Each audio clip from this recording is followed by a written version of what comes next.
देखते हैं हम लोगों ने पिछले एपिसोड में कहाँ तक देखा था, उसके आगे कहानी आगे बढ़ाते हैं। ठीक है।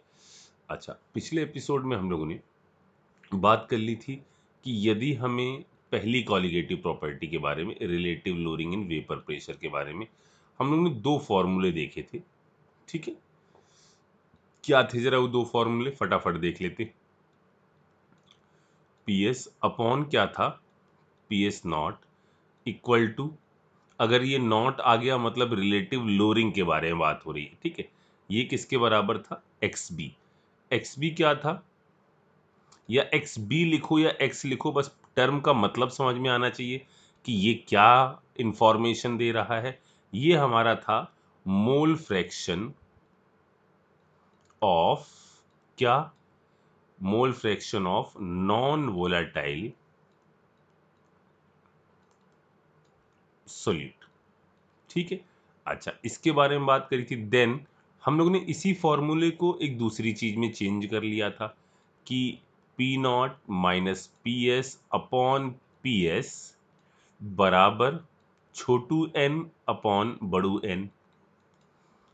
ठीक है, ये हमने कहा क्या, इसके बारे में क्या कहा था कि छोटू एन क्या है, ये आपका मोल्स ऑफ सोल्यूट है,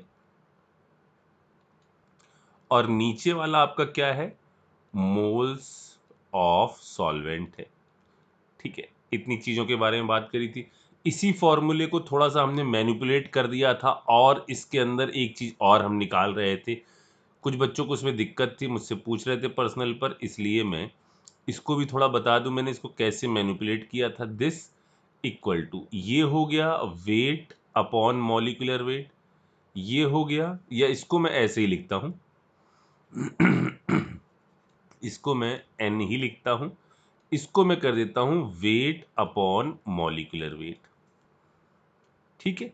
अच्छा, अब एक काम करते हैं, इस m को ऊपर ले जाते हैं। देखो, P S not minus P S upon P S.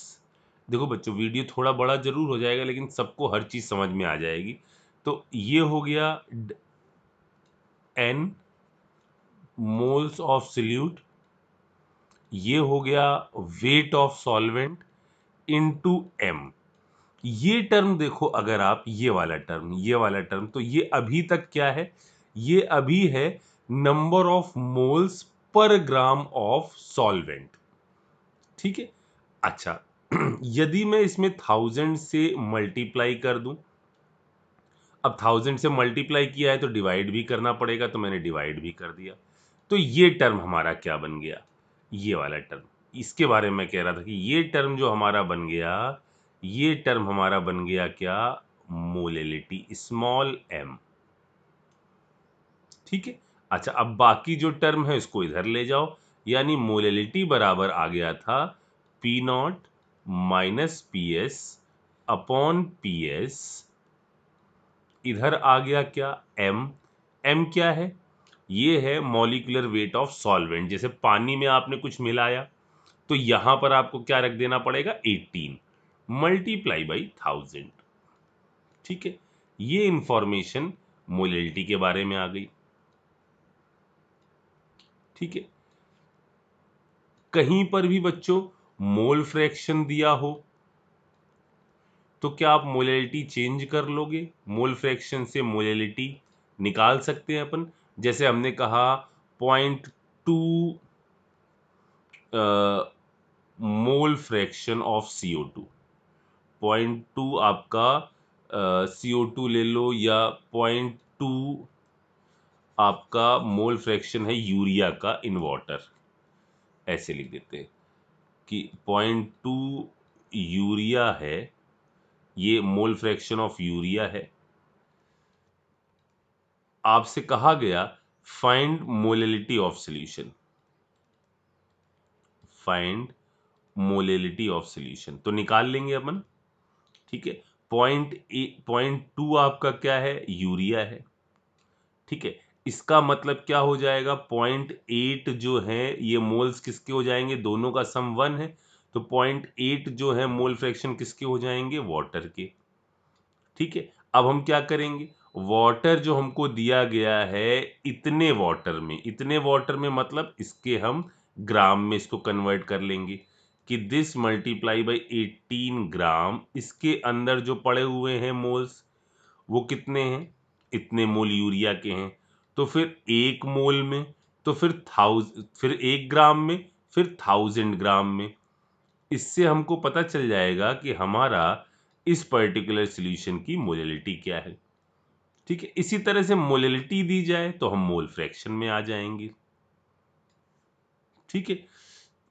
अच्छा सर, मोलैलिटी दी जाए तो क्या हम, या मोल फ्रैक्शन दिया जाए सर, तो क्या हम इससे सॉल्यूशन की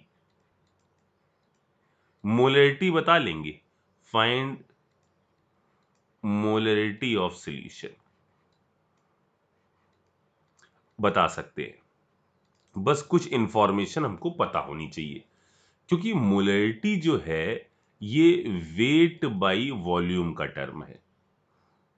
मोलैलिटी जो है वो वेट बाई वॉल्यूम का टर्म है, और यहां मोलैलिटी या जो मोल फ्रैक्शन है ये आपके वेट बाई वेट के टर्म है। तो अगर if density of solution given हो जाए, डेंसिटी ऑफ सॉल्यूशन यदि गिवन हो जाए तो हम इस पर्टिकुलर सॉल्यूशन की क्या बता सकते हैं, मोलैलिटी भी बता सकते हैं। कैसे बताओगे जरा देखो। ये आए आपका किसका, 0.8 मोल है किसके, वाटर के, 0.2 मोल है किसके, यूरिया के। अगर हम इनके मासेस को जोड़ दें, ये जुड़ सकते हैं आराम से, इनको जोड़ दीजिए तो टोटल मास किसका आ जाएगा, सॉल्यूशन का आ जाएगा। यानी 0.2 मल्टीप्लाई बाई 60, 0.8 मल्टीप्लाई बाई 18, इन दोनों को सम कर दीजिए, ये वेट आ जाएगा, मास ऑफ सॉल्यूशन आ जाएगा। ठीक है, मास ऑफ सॉल्यूशन आ जाएगा। डेंसिटी होती क्या है, ग्राम पर एमएल में डिफाइंड होती है। अगर हम मास को डिवाइड कर दें डेंसिटी से, 0.2 इंटू 60 प्लस 0.8 इंटू 18, ये क्या आ गया, ये आ गया हमारा जो पूरा सॉल्यूशन है, ये सॉल्यूट है, ये सॉल्वेंट है, पूरे सॉल्यूशन का क्या आ गया, मास आ गया, डिवाइड बाई हमने कर दिया डेंसिटी। ठीक है, ये हमारा क्या आ गया, सॉल्यूशन का वॉल्यूम आ गया।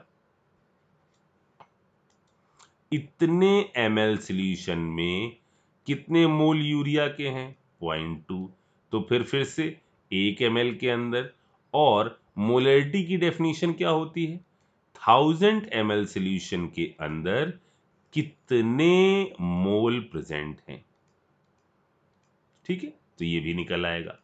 ओके, तो ये सारी जानकारी है जो हम लोगों ने पिछले एपिसोड्स में पढ़ी थी। अब कहानी को थोड़ा सा आगे बढ़ाते हैं। जैसा कि मैंने आपको पिछले एपिसोड में कहा था कि हम लोग बात करेंगे ऐसे सॉल्यूट के बारे में जो सॉल्यूट पानी में मिलाए जाने पर चेंज हो जाते हैं, मतलब वो डिसोशिएट हो जाते हैं और सारे पार्टिकल्स बना लेते हैं, आयन बना लेते हैं, उनके बारे में। ठीक है, लेकिन मैं चीजों को थोड़ा सा चेंज कर रहा हूं, मैं उस चीज पर बात करूं उससे पहले मैं बढ़ता हूं अपनी अगली सेकेंड कॉलिगेटिव प्रॉपर्टी पर। तो दूसरी कॉलिगेटिव प्रॉपर्टी है एलिवेशन इन बॉइलिंग पॉइंट। पहले इसको समझते हैं फिर उस पर आते हैं। Elevation in boiling point. देखो बच्चों, आज मैं वीडियो दूसरे तरीके से दूंगा। मैं पिछले साल देता था ना, उस हिसाब से दूंगा, देखना वो आप चला पाते हो या उसको चलाने में ज़्यादा सुविधा हो रही है, तो अपन उसी चीज़ को फॉलो करेंगे। और जैसा आपने कल किया था ना, प्रभु की बात मानते हुए बिल्कुल कम कम मैसेज कर रहे थे, तो काफ़ी अच्छा लगा। आज भी थोड़ा सा उसी चीज़ को फॉलो करिएगा।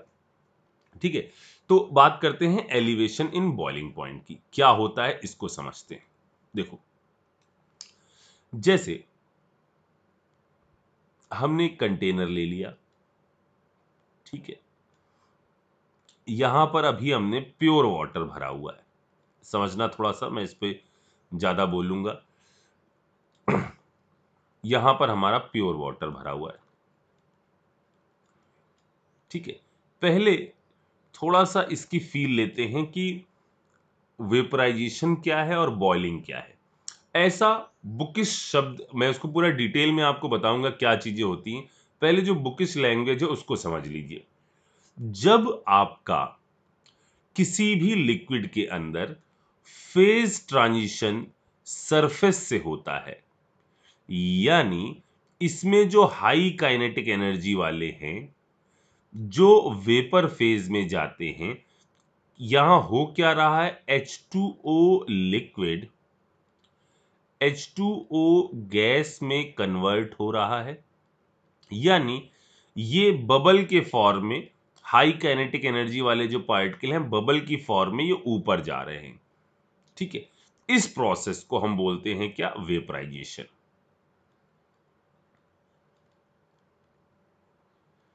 और यदि ये बबल का फॉर्मेशन लिक्विड के अंदर कहीं से भी होने लग जाए, यानी यहां बबल बन जाए, यहां बबल बन जाए, यहां बबल बन जाए, और ये वेपर फेज में जाने लग जाए, तो इस पॉइंट को बोलते हैं कि इस सॉल्यूशन के अंदर क्या हो रही है, ये आ गया है सॉल्यूशन का बॉइलिंग पॉइंट।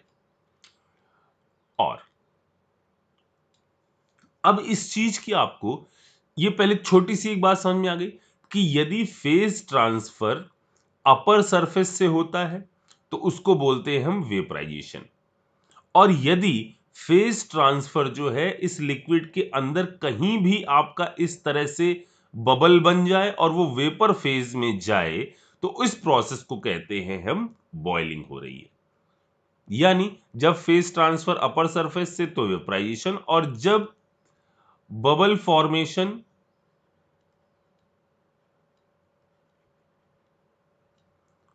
फ्रॉम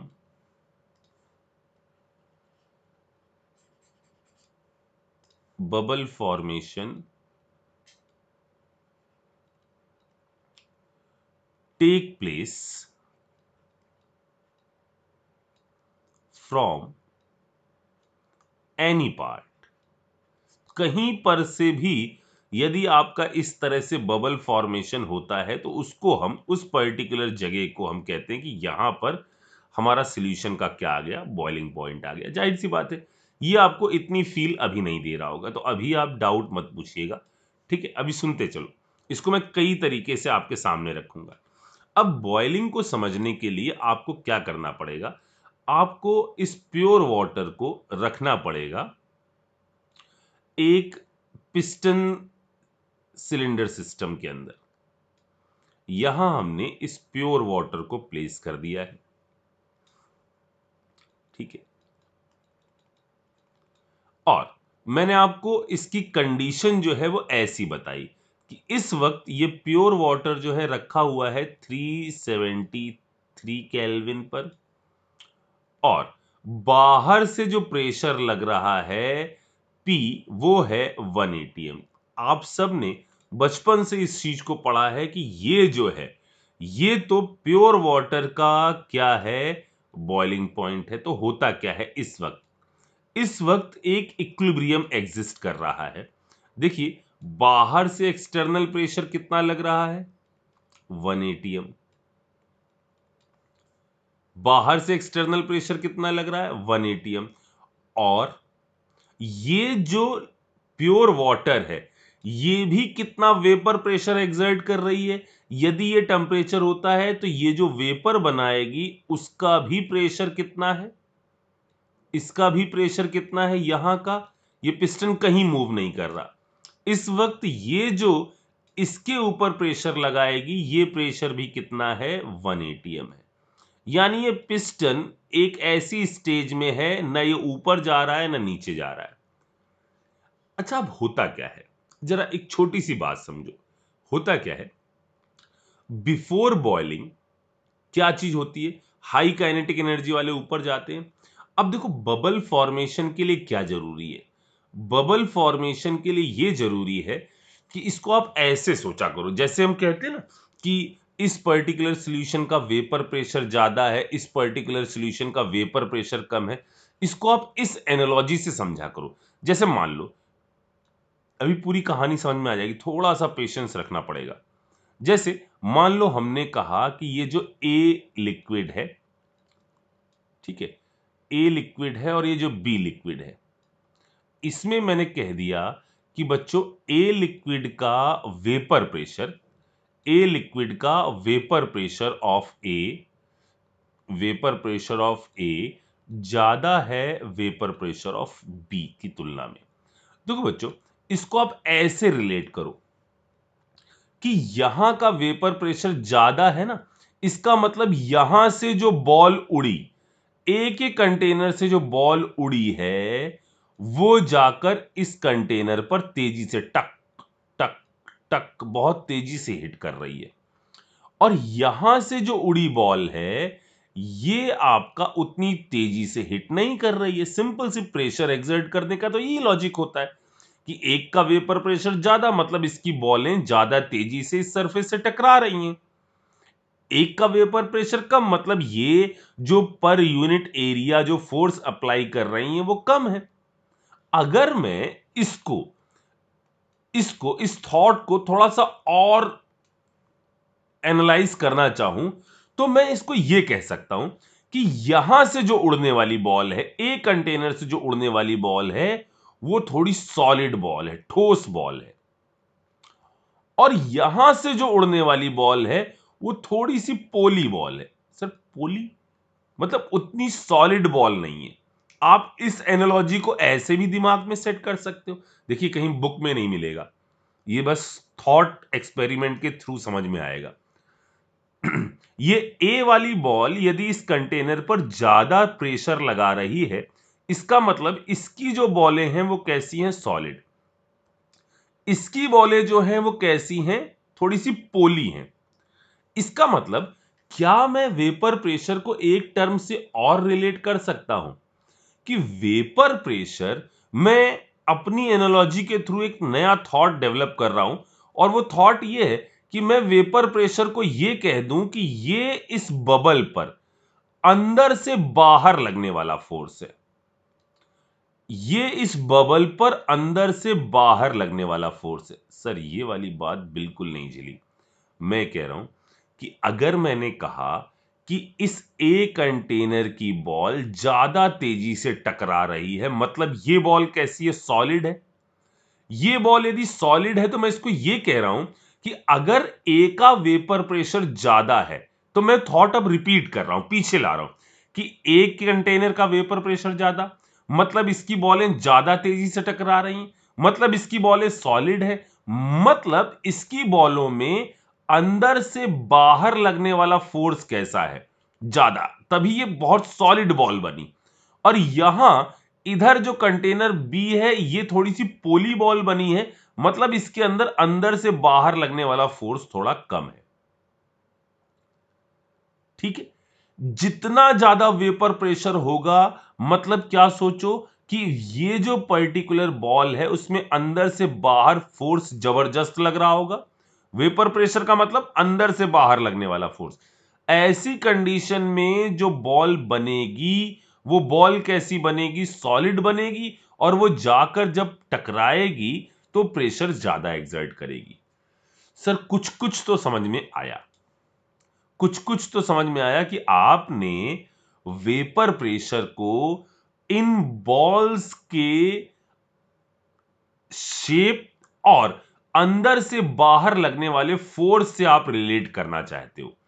हां, बिल्कुल आप सही पहुंच गए कि यहां पर मैं यह कहना चाहता हूं कि कोई लिक्विड यदि ज्यादा प्रेशर लगा रहा है, मतलब आप अपने दिमाग को अब आगे की थॉट प्रोसेस के लिए ऐसा कर दो कि वेपर प्रेशर मींस इस पर्टिकुलर लिक्विड से जो बबल बना है ना, वो बबल के अंदर आने वाली जो बॉलें हैं वो सॉलिड हैं। मतलब वेपर प्रेशर ज्यादा तो अंदर से बाहर लगने वाला ये फोर्स ज्यादा, वेपर प्रेशर कम तो ये फोर्स कम। ज्यादा और ये फोर्स कम। अब मेरी बात सुनो, होता क्या है कि जैसे आपने, जब ये कंडीशन थी जहां पर अपर सरफेस से ही फेस ट्रांजिशन हो रहा था, यहां पर है क्या? अंदर लिक्विड को कोई बबल फॉर्म होना चाह रहा है, लेकिन बाहर से जो प्रेशर लग रहा है वो कितना लग रहा है, 1 एटीएम का। यानी बाहर से अंदर की तरफ लगने वाला, अभी आप सारा फोकस माइक्रोस्कोपिक लेवल पर कर दीजिए कि ये बबल अंदर बढ़ना चाह रहा है किसी पर्टिकुलर टेम्परेचर टी पर, लेकिन ये बन नहीं पा रहा है क्योंकि बाहर से जो फोर्सेस लग रहे हैं वो कितने के बराबर लग रहे हैं, 1 एटीएम के बराबर। और यदि बाहर से लगने वाले फोर्सेस ज्यादा हैं तो बबल का फॉर्मेशन नहीं हो पाएगा। अब हुआ क्या, मैं टेम्परेचर बढ़ाता जा रहा हूं, मैं टेम्परेचर बढ़ाता जा रहा हूं प्योर वाटर का। अब प्योर वाटर में अंदर से बाहर लगने वाला फोर्स किसके बराबर है, वेपर प्रेशर के बराबर है। धीरे धीरे धीरे धीरे ये अंदर से बाहर इस बबल पर फोर्स लग रहा है, लेकिन बाहर वाला चूंकि 1 एटीएम है ना, तो ये बबल फॉर्म ही नहीं हो पा रहा। अब हम टेम्परेचर बढ़ाते जा रहे हैं, टेम्परेचर बढ़ाते गए, ये मान लो है आपका 60 डिग्री पर, 60 से 70 पहुंचे, 70 से 80 पहुंचे, 80 से 90 पहुंचे और 90 से हम पहुंच गए 100।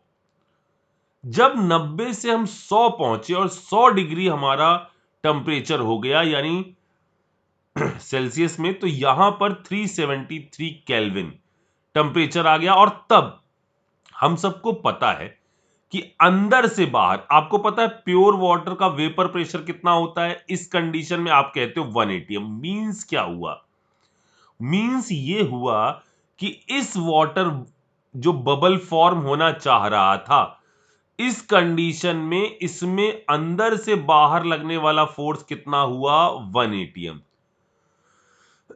और बाहर से अंदर की तरफ जो फोर्स लग रहा है वो भी कितना है, 1 एटीएम।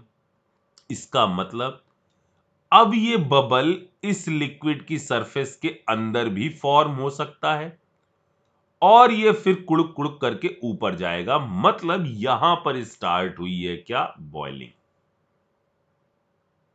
आई होप ये पॉइंट थोड़ा समझ में आया कि कैसे आप जो छोटे सोचते आ रहे थे कि जब वेपर प्रेशर एटमॉस्फेरिक प्रेशर के बराबर होता है तो बॉइलिंग होती है।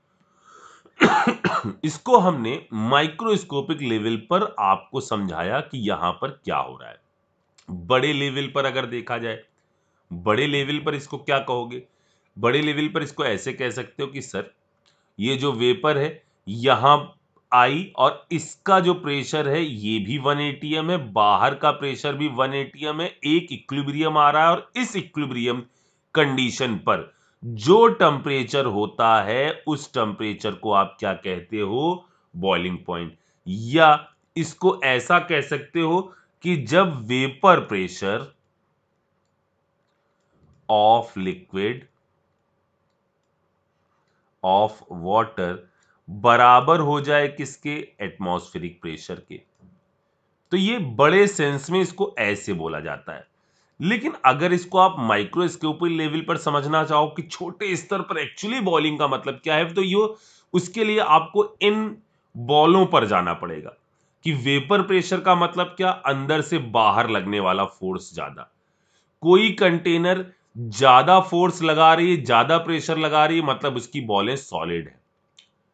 यानी इसको हम अंदर से बाहर लगने वाले फोर्स से हमने रिलेट किया और फिर हमने इसको लेकर गए यहां पर कि जब आप टेम्परेचर बढ़ाते जाते हो तो इन बॉलों में अंदर से बाहर लगने वाला फोर्स बढ़ता जाता है। और जब आप टेम्परेचर 273 पर पहुंचते हो तो अंदर से बाहर लगने वाला फोर्स 1 एटीएम, बाहर से अंदर लगने वाला फोर्स भी 1 एटीएम। और इस कंडीशन में ये जो बबल है वो कहीं पर भी फॉर्म होंगे, यानी फेज ट्रांजिशन जो है, बबल फॉर्मेशन या फेज ट्रांजिशन जो है वो इस लिक्विड के कहीं से भी होगा और उसको हम बॉइलिंग पॉइंट डिफाइन करते हैं। आई होप बॉइलिंग पॉइंट से रिलेटेड एक छोटा सा पार्ट आपको समझ में आया। अब मैं इसके आगे और थॉट बढ़ाता हूं। अब जरा देखो, मान लो मैंने इस वाटर के अंदर वाटर के अंदर क्या चीज मिला दी, कुछ नॉन वोलेटाइल सॉल्यूट मिला दिया। इस वाटर के अंदर हमने ऐड कर दिया नॉन वोलेटाइल सॉल्यूट। ठीक, अच्छा, पिस्टन सिस्टम लगा लो, कोई दिक्कत नहीं, ज्यादा अच्छा फील इससे आता है। अब यदि आपने ऐसा कर दिया, यानी नॉन वोलेटाइल सॉल्यूट ऐड कर दिया, तो जब पहले ये बबल बना था तो ये बबल अंदर से बाहर कितना प्रेशर लगा रहा था, पी नॉट, सिर्फ पानी था। तो हमने कहा कि आप माइक्रोस्कोपिक लेवल पर यह सोचो कि अंदर से बाहर प्रेशर कितना लगा रहा था, पी नॉट के बराबर, जब प्योर फॉर्म में था। अब जब इसके अंदर आपने कुछ मिला दिया, कुछ मिलाने पर राउल्ट लॉ के अकॉर्डिंग अब इस सॉल्यूशन का वेपर प्रेशर कितना हो जाएगा, P A not into x. ठीक, यानी अगर मैं इसको माइक्रोस्कोपिक लेवल पर समझूं तो क्या मैं इसको ऐसे रिलेट कर सकता हूं कि अब जो बबल फॉर्म हुई है या होना जो चाह रही है, उसमें अंदर से बाहर लगने वाला जो फोर्स है वो होगा P not into some X, जहां एक्स क्या है, एक्स है मोल फ्रैक्शन ऑफ, ये हम कई बार अब लिख चुके हैं, मोल फ्रैक्शन ऑफ सॉल्वेंट जो उड़ सकता है। अब देखो बच्चों, आपने ऐड किया नॉन वोलेटाइल सॉल्यूट, यानी एक्स की वैल्यू क्या होगी, 1 से छोटी, यानी अंदर से बाहर लगने वाला फोर्स अब पहले की तुलना में क्या हो गया, अंदर से बाहर लगने वाला फोर्स अब पहले की तुलना में क्या हो गया, कम हो गया। अब यदि आपको इस सिचुएशन पर पहुंचना है तो आपको क्या करना पड़ेगा, बाहर से अंदर लगने वाला फोर्स तो 180 एम ही है, बाहर से अंदर लगने वाला फोर्स तो 180 एम ही है, लेकिन अंदर से बाहर लगने वाला फोर्स क्या हो गया, ये कम हो गया, क्योंकि नॉन वोलेटाइल सॉल्यूट मिलाने पर वेपर प्रेशर डिक्रीज हो गया और वेपर प्रेशर को हम इससे रिलेट कर रहे हैं, यानी अंदर से बाहर लगने वाला फोर्स डिक्रीज हो गया। अब यदि आप इस लिक्विड के अंदर कहीं से भी बबल फॉर्मेशन चाहते हो तो उसके लिए क्या करना पड़ेगा, आपको इस फोर्स को बढ़ाना पड़ेगा, इस फोर्स को बढ़ाना पड़ेगा। अब इस फोर्स को कैसे बढ़ा सकते हो, एक्स बदल नहीं सकते क्योंकि ये बदलने पर सॉल्यूशन ही बदल जाएगा। फिलहाल में यदि ऐसी सिचुएशन में रखा हुआ है तो हमें सिर्फ किसको चेंज कर सकते हैं, एक्स तो हमने मिला दिया है, इसको निकालने का तो कोई मतलब नहीं कि इसको निकाल दो वापस आ जाएगा, बॉइलिंग स्टार्ट हो जाएगी, ये तो कोई सेंस नहीं है। हां, इसको हम बढ़ा सकते हैं ऐसे कि हम क्या चीज बढ़ा दें, इसको बढ़ा दें, किसको बढ़ा दें, इस वाली चीज को बढ़ा दें। और हमको पता है कि जैसे जैसे आप टेम्परेचर इंक्रीज करते हो वेपर प्रेशर क्या होता है, बढ़ता है। जो भी आप सॉल्यूशन बना रहे हो सब पानी के बारे में बात हो रही, तो जैसे जैसे आप टेम्परेचर बढ़ाते हो वैसे वैसे वेपर प्रेशर बढ़ता है। और अपने लॉजिक के हिसाब से जो हम माइक्रोस्कोपिक नेचर के हिसाब से सोच रहे हैं उस हिसाब से क्या होगा, जैसे जैसे आप टेम्परेचर बढ़ाओगे पी नॉट बढ़ेगा, बढ़ते बढ़ते बढ़ते बढ़ते, मान लीजिए इसको हमने T1 कहा, बढ़ते बढ़ते बढ़ते बढ़ते एक टेम्परेचर T1 प्राइम आएगा, जिस वक्त अंदर से बाहर लगने वाला फोर्स जो है वो आफ्टर ऑल किसके बराबर हो जाएगा, 180 एम के बराबर हो जाएगा। और तब फिर से ये बबल फॉर्मेशन इस लिक्विड में कहीं से भी होने लग जाएगी। मतलब अगर हमने इसके बॉइलिंग टेम्परेचर को T कहा था, इसके बॉइलिंग टेम्परेचर को हम T प्राइम कह रहे हैं, तो एक बात तो समझ में आ गई कि T प्राइम ज्यादा होगा T से। इतनी बात समझ में आ गई। अच्छा, जैसे जैसे आप नॉन वोलेटाइल सॉल्यूट का अमाउंट यहां पर बढ़ाते जाओगे वैसे वैसे नॉन वोलेटाइल बढ़ाते गए, वैसे वैसे ये वैल्यू और छोटी होती जाएगी। ये वैल्यू और छोटी होती जाएगी क्योंकि समेशन कितना है 1 के बराबर। आप यदि नॉन वोलेटाइल ऐड कर रहे हो और यहां पर तो आप उड़ने वाली चीज लेते हो तो लगातार ये वाली वैल्यू क्या होती जाएगी, कम। और तब आपको अंदर से बाहर और ज्यादा फोर्स की रिक्वायरमेंट होगी, यानी आपको टेम्परेचर और ज्यादा देना पड़ेगा। इट मींस जितना ज्यादा आप नॉन वोलेटाइल सॉल्यूट ऐड करते जाओगे उतना आपको इस सिचुएशन को अचीव करने के लिए और ज्यादा टेम्परेचर की रिक्वायरमेंट होगी। इतनी बात समझ में आ गई। अब मैं इन्हीं सारे कॉन्सेप्ट को लेकर चलता हूं और इसके रिस्पेक्ट में एक बात और करता हूं, और बात करता हूं मैं फेज डायग्राम से। इसी चीज को मैं सिखाता हूं आपको फेज डायग्राम से। अगर मैं वाटर का फेज डायग्राम ड्रॉ करूं तो ये कुछ ऐसा आता है, कुछ ऐसा, ये वाला कुछ ऐसा, और इधर।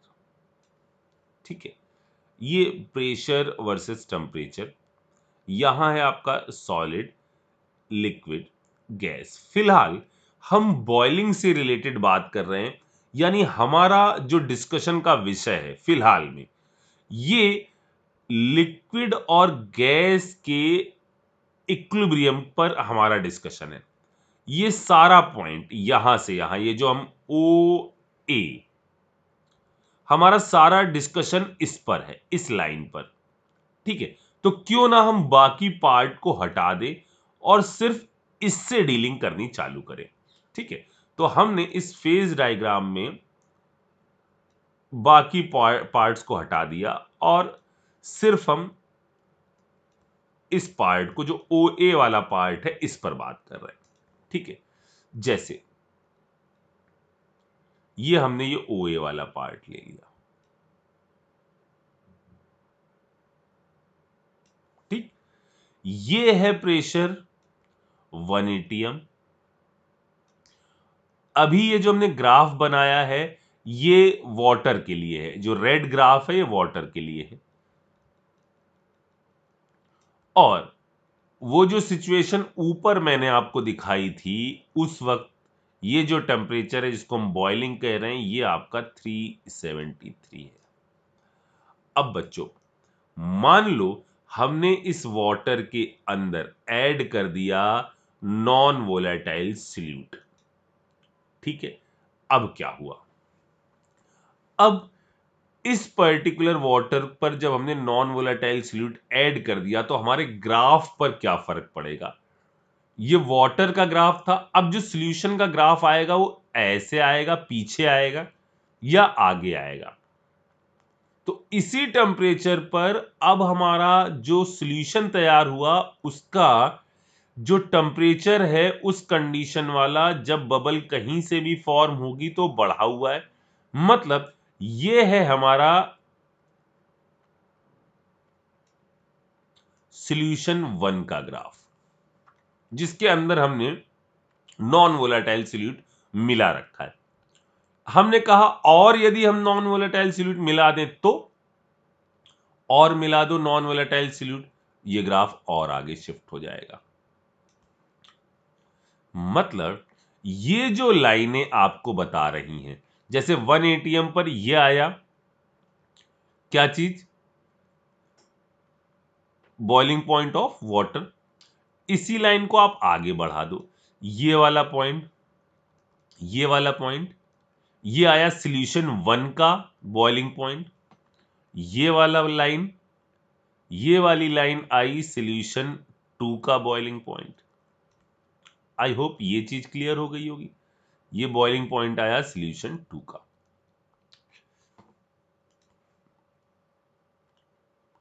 इसको हटा देते हैं, T1 T2 ऐसे लिख देते हैं।